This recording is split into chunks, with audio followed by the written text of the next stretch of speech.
네, 잘 지내고 계시지요?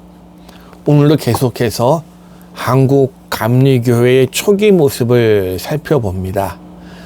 특별히 당시 이제 우리나라가 일제의 침략 그리고 을사조약이 맺어지던 당시 이 한국 교회가 어떻게 움직였는지 잠깐만 생각해 보고자 합니다. 그 전에 우리와 비슷하게 나라가 망해갔던 남한국 유다의 마지막 모습도 먼저 잠깐 떠올려 보지요. 예레미야 1장 1절을 읽어 드립니다. 슬프다 이 성이여, 전에는 사람들이 많더니 이제는 어찌 그리 적막하게 앉았는고, 전에는 열국 중에 크던 자가 이제는 과부같이 되었고, 전에는 열방 중에 공주였던 자가 이제는 강제 노동을 하는 자가 되었도다. 화려했던 그 예루살렘 성읍이 바벨론의 말발굽 아래 철저하게 파괴되어서 적막에 휩싸인 모습을 돌아보면서 우리가 흔히 눈물의 선지자라고 불렀던 예레미야가 부른 이 1장 1절 어떻게 보면 예레미야의 장성곡 서두일지도 모르겠습니다.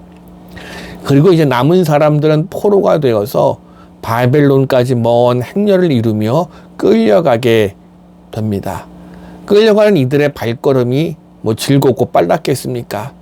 발 질질 끌면서 한없이 터벅터벅 걸어갔겠지요. 예레미야 선지자 역시 그 행렬 중에 한 명이었습니다. 그러나 예레미야는 단순히 이렇게 말만 하는 사람이 아니었습니다. 하나님의 말을 전하는 예언자였습니다. 그래서 예레미야 애가 3장 보니까 이렇게 기록합니다. 우리가 스스로 우리의 행위들을 조사하고 여호와께로 돌아가자. 우리의 마음과 손을 아울러 하늘에 계신 하나님께 드리자. 예레미야 선지자는 예루살렘의 멸망이라는 역사적인 현실 앞에서 회개해야 된다는 하나님의 메시지를 읽고 있었습니다. 예루살렘 멸망이 죄로 인한 결과였다면 바벨론으로 끌려가는 그 길은 회개를 향한 구도의 길로 예레미야에겐 다가왔습니다. 그래서 예레미야는 그의 애가 5장 21절에서 이렇게 노래합니다. 여호와여, 우리를 주께로 돌이키소서.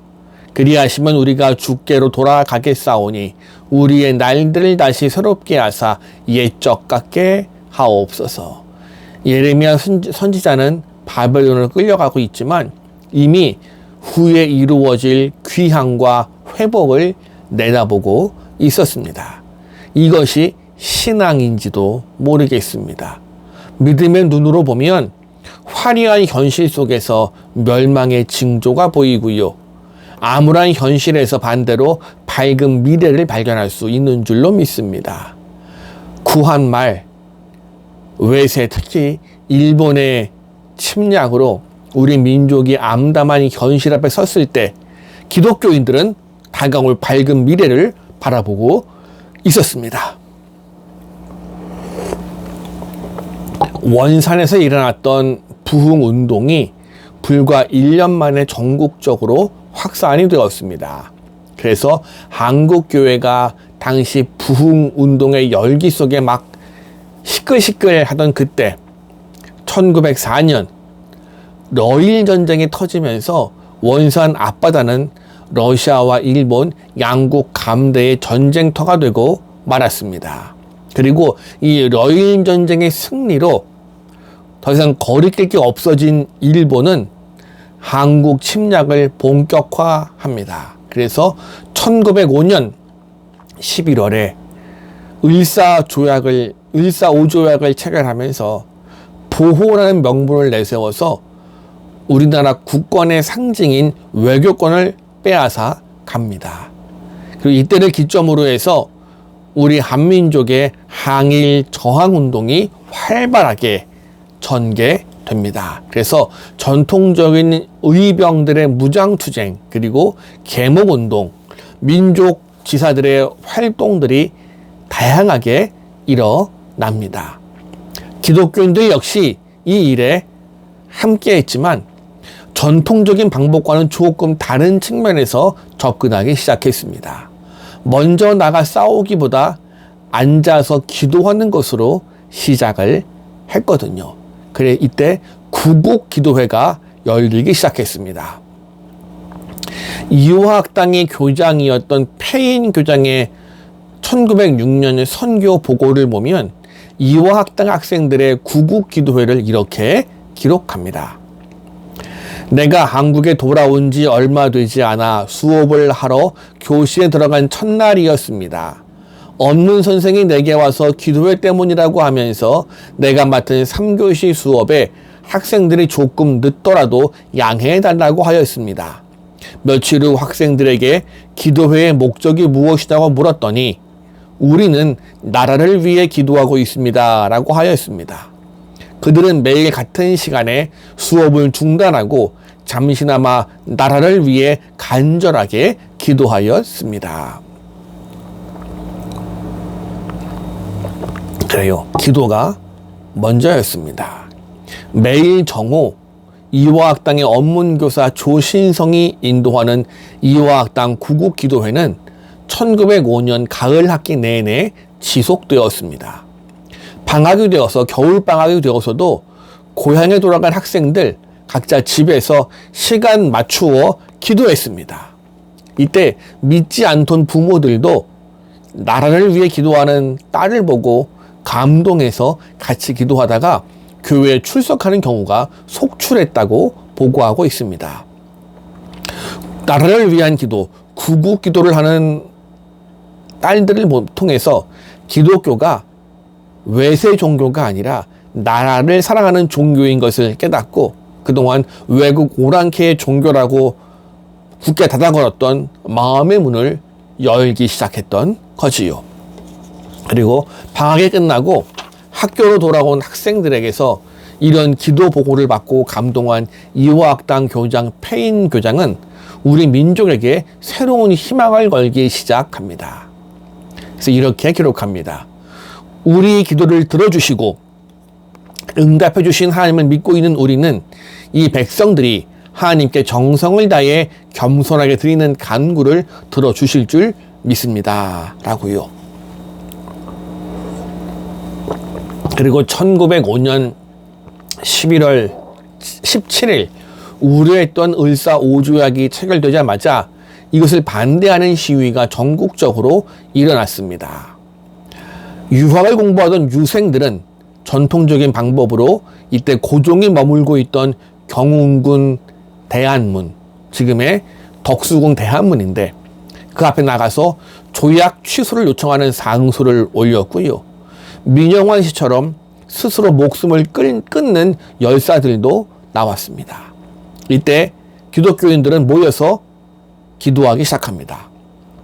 그 중에도 전덕기 목사가 심우하던 상동교회 앱윗 청년회가 주최한 구국기도회에는 한 주간 동안 초교파적으로 수천 명의 교인과 청년들이 참석해서 그 열기가 대단했습니다.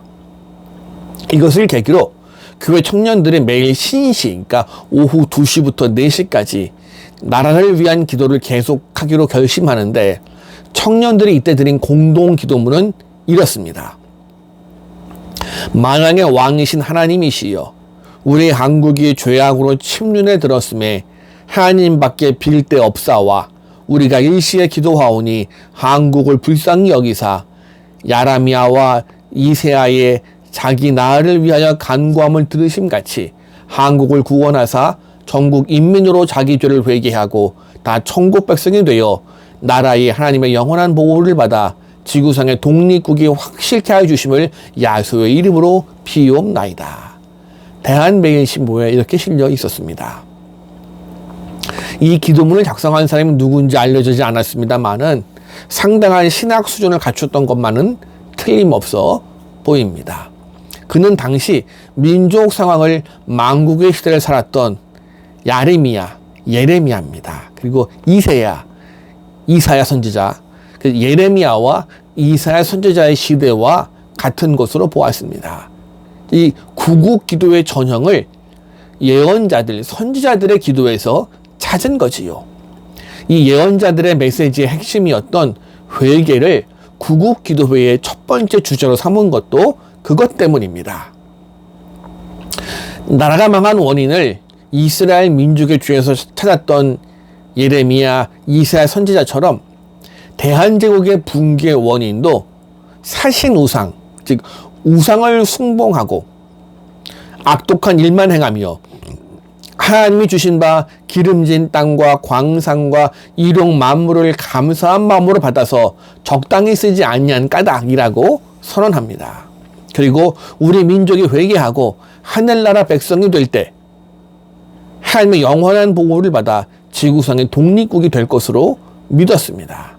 이렇게 구한말 기독교인들은 구약의 예언자를 통해서 이스라엘 민족에게 약속하신 국권 회복의 은총이 회개하는 우리 민족에게도 깃들기를, 임하기를 기도하였습니다.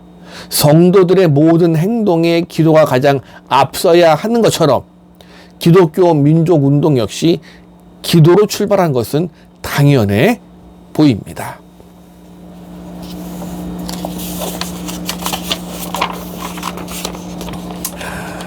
자, 이들이 기도만으로 끝나지 않습니다. 상동교회에서 기도회를 마친 성도들은 행동으로 자신들의 의지를 표현했습니다. 기도회에 참석했던 애빗 청년 회원들이 도끼를 둘러매고 대안문 앞에 나가서 의사조약 무효 상소 시위를 벌인 것이요. 도끼를 메고 간 이유는 우리 요청을 받아들이지 않으려면 이것으로 우리 목을 쳐달라는 전통적인 상소 습관을 따른 것이기도 했습니다. 그러나 이 시위대 대안문에 도착하자마자 대기하고 있던 일본군 수비대에 연행됩니다. 이 과정에서 당연히 물리적인 충돌도 벌어지고 말았습니다. 문제는 이렇게 일본군이 폭력으로 진압하자 청년들의 저항도 과격해지기 시작했습니다. 일본이 저렇게 무력을 쓰는데 언제까지 앉아서 기도만 할 것이냐 하면서 무력 사용을 주장하는 회원들이 나온 거지요. 그래서 박용만 같은 회원은 이원영을 비롯한 을사오적을 응징하기 위해서 황해도에서 힘센 장사들을 내려와서 상동교회에 합숙을 시키기까지 했습니다. 이렇게 교회 청년들이 정치인 암살을 모의하는 데까지 나가자 선교사들은 기겁할 수밖에는 없었겠지요. 선교의 뿌리가 뽑혀나갈 지경이었으니 말입니다. 종교와 정치를 혼동해서 살인까지 감행하곤 교회를 이 암살범들의 숙소로 쓸 지경까지 이르게 되자 선교사들은 어쩔 수 없이 한국 선교를 관리하던 스크랜턴 선교사 서둘러서 애빗 청년을 해산시킬 수밖에는 없었습니다. 이런 선교사들의 조치에 많은 청년들이 실망하고 교회를 떠났습니다. 그리고 그들이 이른바 무장항일 투쟁에 투신하기 시작했지요.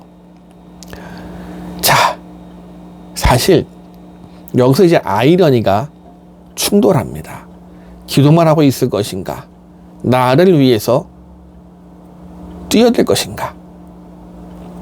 그러나 고민해 보아야 될 부분들, 기독교 민족운동이 궁극적으로 평화를 지향한다면 그 수단도 평화로워야 된다는 큰 주제는 또 어쩔 수 없는 부분일지도 모르겠습니다.